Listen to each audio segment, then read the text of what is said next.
welcome back to my channel. My name is Maggie. Today I'm going to be bringing you through some of my thought process with my annual financial planning. So I use sinking funds in my monthly budget where I put money aside every month to help pay for things that I might not have to pay for every month. So for example, I have a gifts category and I put money in every month so that when birthdays, when Christmas, when other celebrations come around, I already have money set aside for it and I don't need to, kind of figure out how to wiggle it into my budget for that particular month.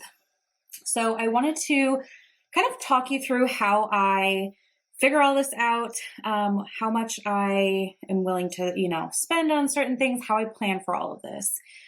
So I have my planner here that we'll be working in at the end of the video. I use a golden coil planner, and one of my favorite features that they have is this year at a glance overview. So this has a spot obviously for each month, and I like to make a list of, when I have expenses that are going to come from these different sinking funds, so I know. Now, you don't have to have obviously like a fancy page like this. You could totally make something like this. You could do it digitally. There's other ways around it, but this is what I like to have in my planner as I work through the year. So we're going to be filling in this page, but before then, we need to do some planning. So this is the sheet we're going to be kind of working on, and we're going to go ahead and just start talking through. And I apologize, I have to have this like tilted a little bit to write evenly. So hopefully it's not, too dizzying or anything like that. So let's talk about my sinking funds a little bit more. I kind of have two different types of sinking funds. I have ones where I put the same amount every month, and then I have sinking funds that have like an annual amount that I'm working towards, but the monthly amount may fluctuate. So the monthly amount ones are pretty easy. Let's talk through these. So first is Miko. Miko's my cat, if you don't know, and I put $50 a month towards his, expenses. So for a cat, it's his litter, his food, and then that does save up to be an annual vet visit as well. Thankfully, he's pretty healthy, so we don't have to do anything too crazy. So this ends up being $600 per year, but mostly I just make sure I put 50 in a month. And if I spend it, fine. If I have leftover, it rolls over. Incidental is also 50 a month. This is kind of like my miscellaneous or my cushion fund for like random things that come up, or if I need to, like if a bill is higher than expected, I can use that money to counteract that. Or if I just have like random things that come up, I can always have that $50 there. So that's what I use that for. And I just do 50 a month. Beauty, I do 70 a month. And this turns out to be $840 a year. I use this fund for like my skincare, makeup, hair stuff, like any beauty related items for myself. Health is 50 a month. And this I use for just kind of like the over the counter stuff. So I do have a high deductible health plan, which means I have a HSA, a health savings account. And I do fully fund that every year up to the contribution maximum. And I try to save that for like larger medical expenses. But this I use for like vitamins or Band-Aids, cold and flu meds, like the little things that I don't really want to touch my HSA for, and I want to let, to build if I need, surgery or anything bigger than I have that money set aside. So that's what this health is for. Home, I also do 50 a month, kind of a standard amount for me. So that is also $600 a year. And that's for, detergent, also like candles, anything just home related goes there. And then my emergency fund, I do have a fully funded emergency fund, and I did a video all about my emergency fund recently. So I will link that if you're interested. I put $20 a month into my emergency fund just to kind of top it off. Every year I readjust it so that I know, as the cost of living changes, as my bills change, it's up to date. And just putting 20 a month helps when I do need to readjust so that I'm not constantly playing catch up with it. I do have 240 buffer, plus it earns interest. So it's really just kind of the habit of putting 20 bucks aside, and it doesn't really feel like much. So anyway, these are like standard monthly amounts. I really kind of don't think about them. It's just autopilot. The area that needs a little bit more planning is the annual amounts. So we're going to talk through these, and some of these is just a number. Some of them I kind of calculate a number. So the two I'm going to start with is vacation and car. So for vacation, I'm planning to put $4,000 throughout the year towards vacation. So I am getting married in the summer next year. We'll be going on a honeymoon, but that's coming out of our wedding budget, not here. So this is for any other travel. And it doesn't always have to be like big extravagant things, but like, you know, just anything like that. So 4,000, and I'm giving myself grace to figure out, you know, each month what's the best amount to put aside for that goal. Like I said, I am getting married next summer, so the first half or so of the year is really focused on saving for the wedding, and then the second half of the year I'll be able to increase some of these amounts. So it's not like a fixed $50 a month type thing. Car is also kind of the same. I'm planning to put $500 this year towards my car fund. This is just for maintenance, you know, oil changes, anything like that. So again, I'm going to be flexible with how much I put month to month, but 500 a year is the goal. So then annual gifts and giving are the three ones that I kind of calculate out. So we're going to move down and start talking through those a little bit more. So we're going to start with the annual. So this is, I call it annual. It's for annual bills that I pay once a year. And again, I like to do it as a sinking fund because I put money aside every month. And then when these bills come up, I don't even have to really worry about it. The money is there and I'm ready to go. So let's make my list of annual bills. And some of these are, you know, subscriptions and things that I choose to do. So the first one is my workout app. So this, and I kind of use like what I paid this year and kind of round it. So this is estimated to be about $135, and this is due in January. I suppose I could put app there. Next, we have taxes. So my tax filing is about $115. I typically do my taxes in March. And then the last few years I have owed a little bit in taxes.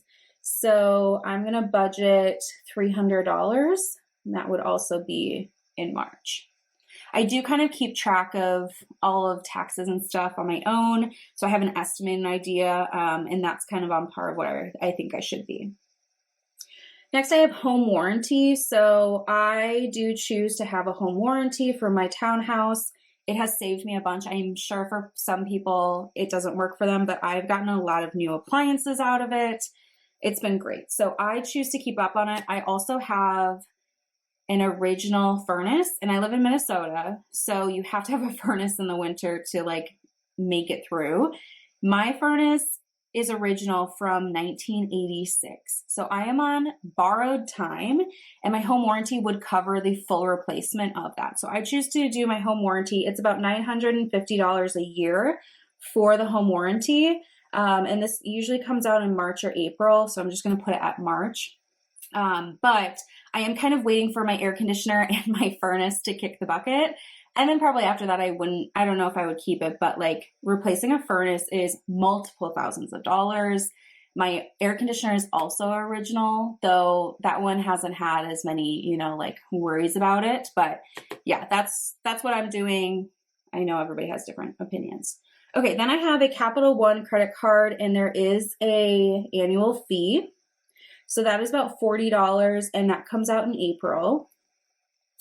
Then my car tags, so my car registration for the year, and I just kind of based off of last year, so it'd be about $190, and this is usually in July.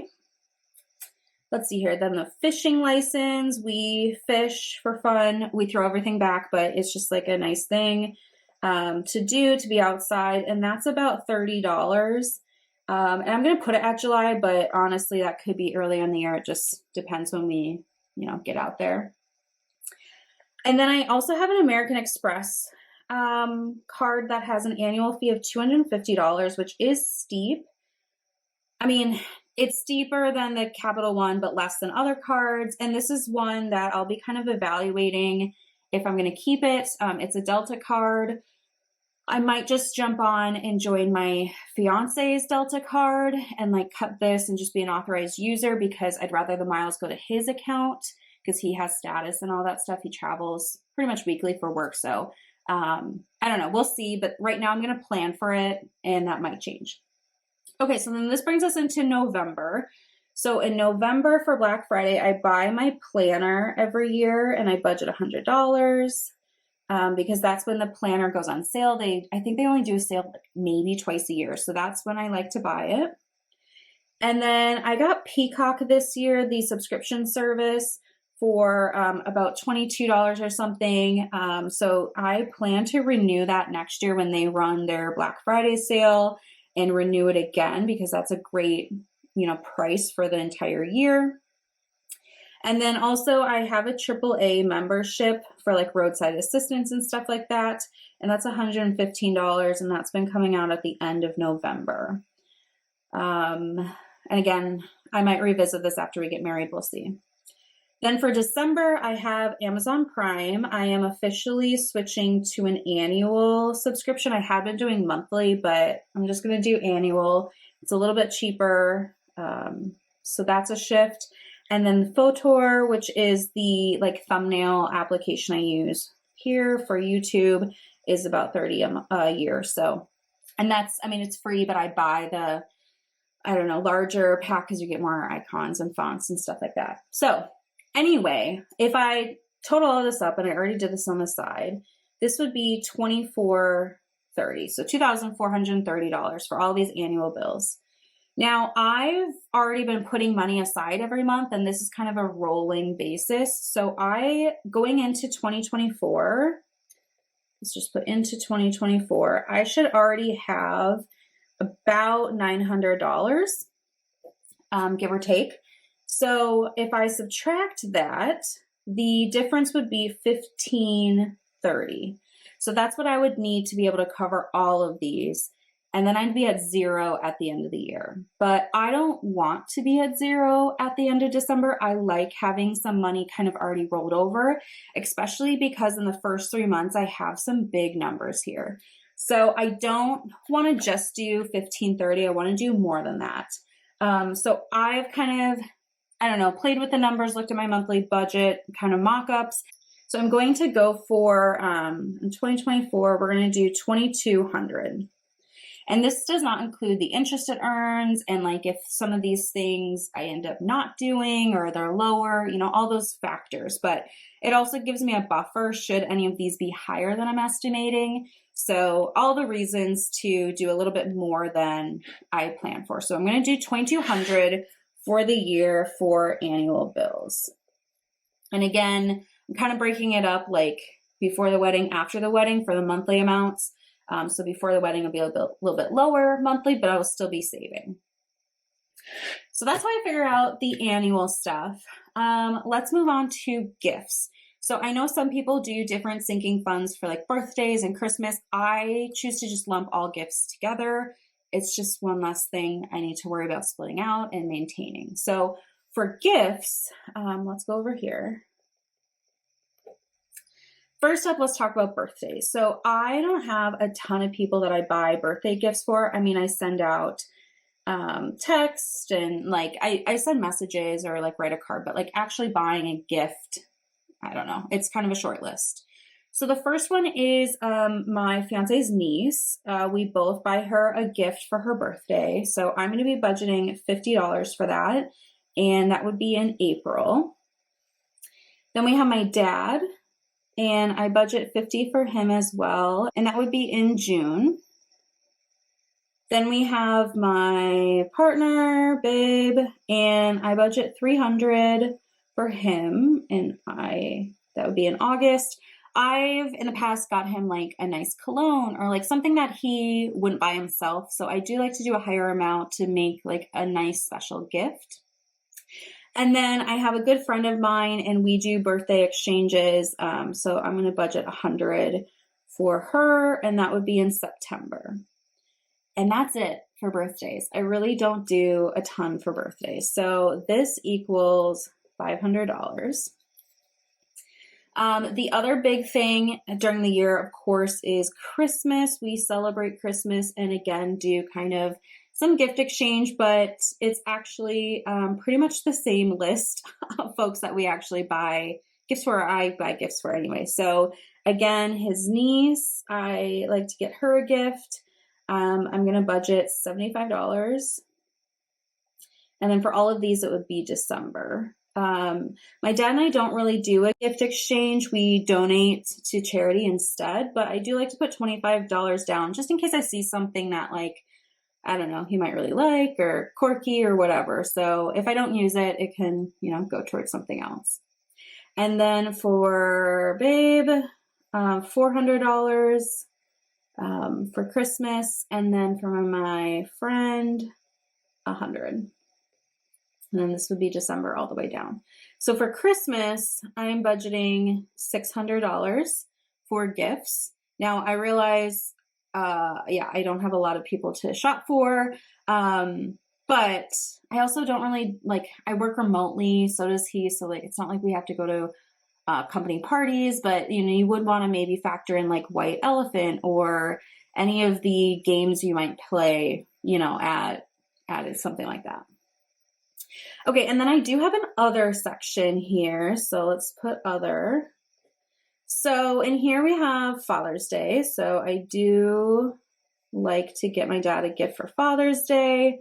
And I put about $50 for that. And that is also in June. So sometimes because his birthday and Father's Day are so close together, sometimes it's two different gifts. Sometimes I merge the 50 and 50 and make it $100 and like a joint gift, but whatever.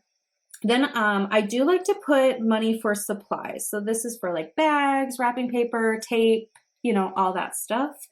So $50, and there's not really a month for that.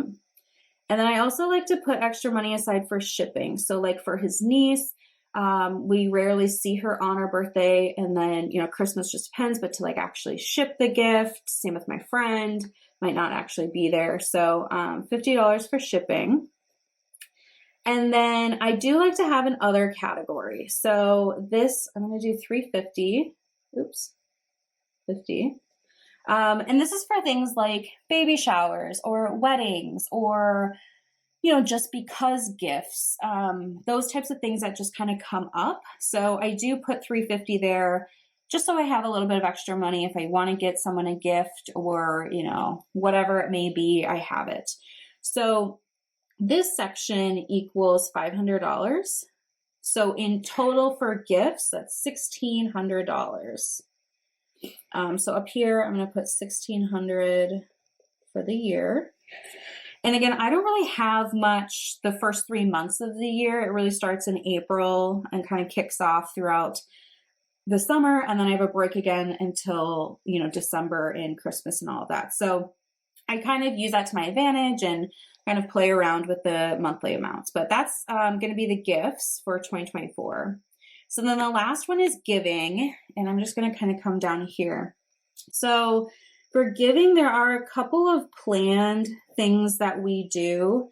The first one is my fiance and I have been, so we've done 2 years in a row now, buying coats for the women and children at our local women's shelter.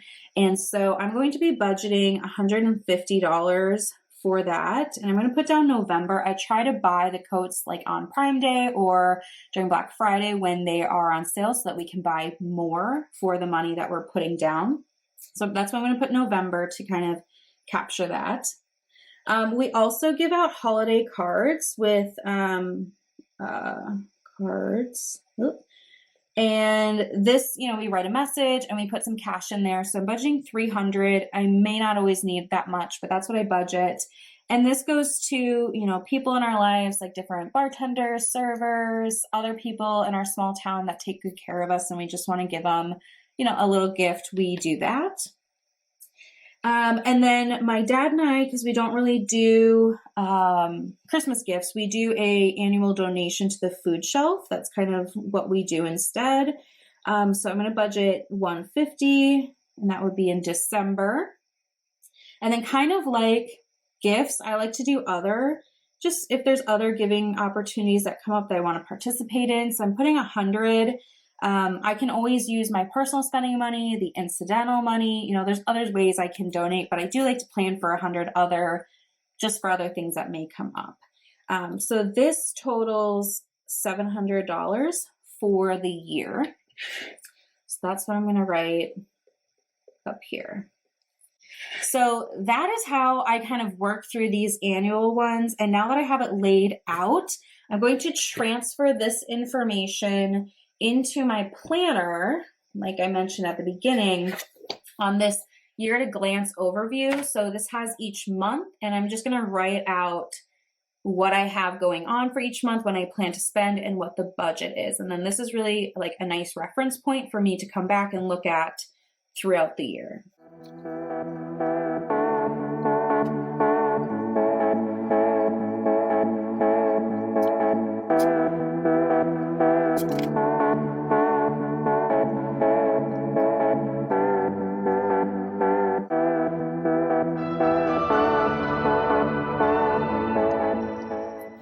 So when I go through here, I'm just checking off that I got them. So I did all of annual first. Now I'm going to do all of the gifts and then all of the giving.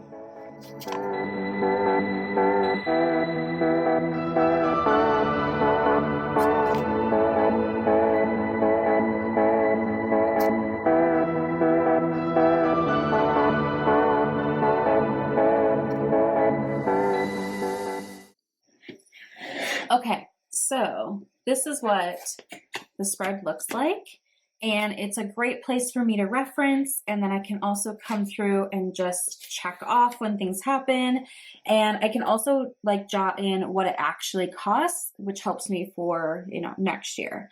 So this is how I manage it, and again, just seeing it all out here, especially December, where I have a lot of money being spent in December from these sinking funds, it reminds me why I do them, so that this total, probably like $1,500 here, I don't have to just come up within my December budget. I worked towards saving, throughout the year.